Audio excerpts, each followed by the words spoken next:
is subtracting fractions? Now, I wrote before, up here, before I rubbed it out, it is the same process as adding fractions. Okay, so let's recap that first. So, if the denominators are the same, what are you doing when you are adding or subtracting fractions? You're only dealing with the what's called fractions. Numerator?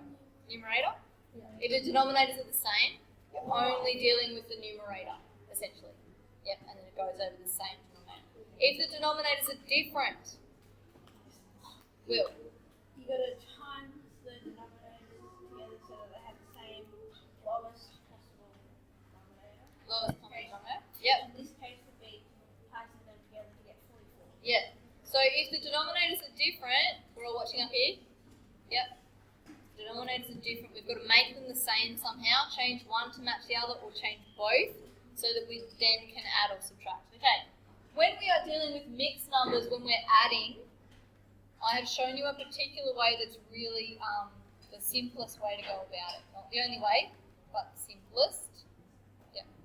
To deal with the whole numbers, for example, for this one, you would do 1 take away 1, and that would equal 0, and it would just like you wouldn't matter about 0. Yeah. It's like a 0. Yeah. So deal with the mixed numbers first, and then deal with the fractions, and then bring it all together in your answer.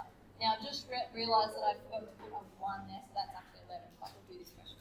Okay, so it's the same process for subtracting. Sometimes, when you are subtracting mixed numbers, though, you come across a little speed bump.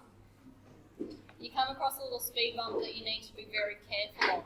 And when you're driving in your car and you come across a speed bump, hopefully you go slower.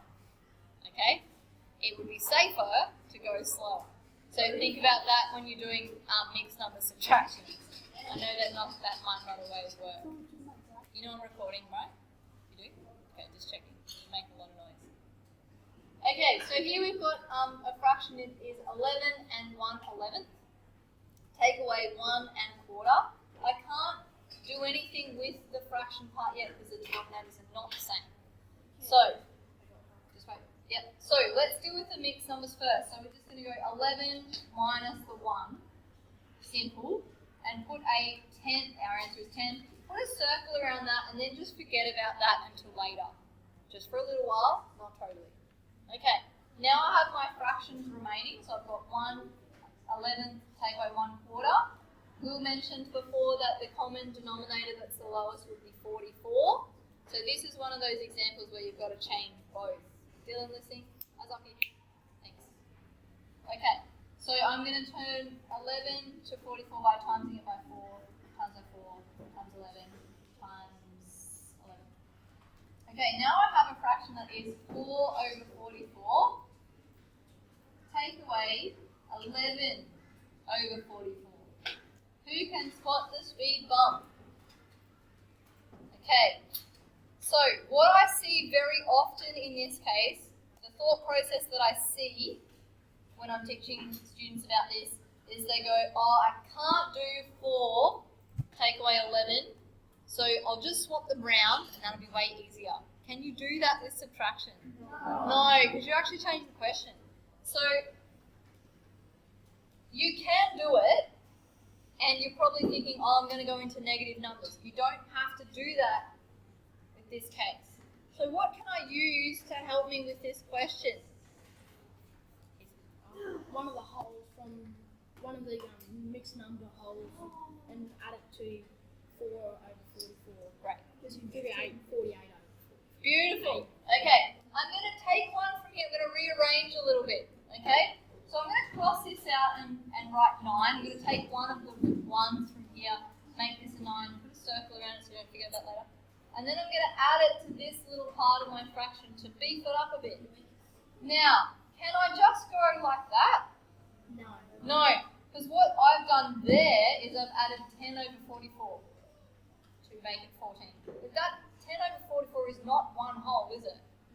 What is one whole in this context of fraction? 44/44 is 1. Okay? So I'm going to add 44 to my 4, like I said, to make 48/44. over 44, which if we rearrange it would be 1 and 4 over 44 to be a mixed number. Take away 11 over 44. Okay, what is this? Can I do this now? Yeah. Yeah, because denominators are the same. My first fraction is larger than my second, so it's easier.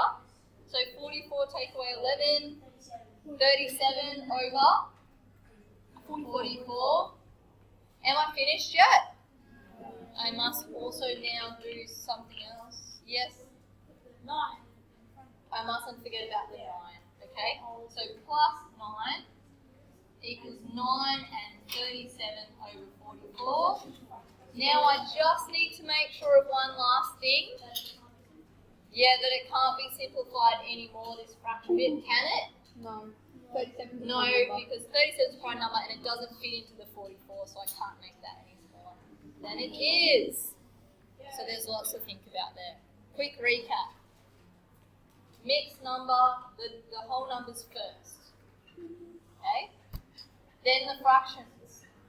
If I have a problem with the fractions, like my first number is smaller than my second, I borrow a whole number, carefully add it, thinking about what does one whole equal with my fractions, finish it off, and double check my simplifying.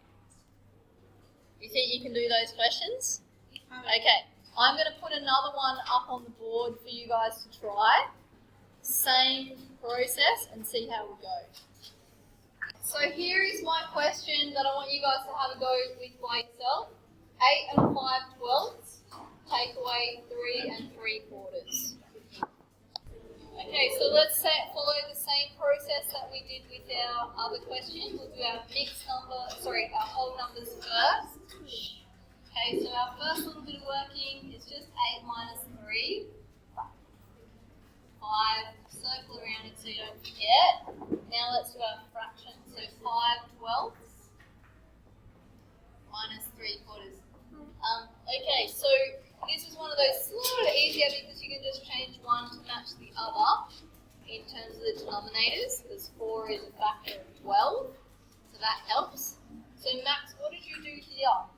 So first, since 4 can go into 12, Yeah. 3 times. Yep. I times them both by 3, Awesome. which I get 5/12 take away 9/12. Yeah. And then?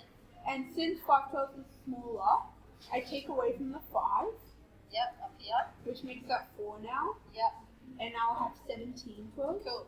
So what you've done is you've added on a 12/12, which is the same as 1, which is where this 1 went. I Okay. also have the To 5. the 5/12. Yep. And then take away from the 9/12. Okay, so that is 17, like you said. Yep. And that got me to 8/12, Yes. which can be simplified into 2/3. Cool. Now just stop you there for a second. If you simplified it here, that's fine. If you added the 4 first and simplified it after that, that's also fine. Okay, so do whatever it is. I usually leave that simplifying step to be the very last thing I check. That's just a habit I have, but it doesn't matter. Okay, so I'm just going to add on my 4 from here. And now I've got 4 and 8/12. And then I check, yes, I can simplify that to 4 and 2/3 by dividing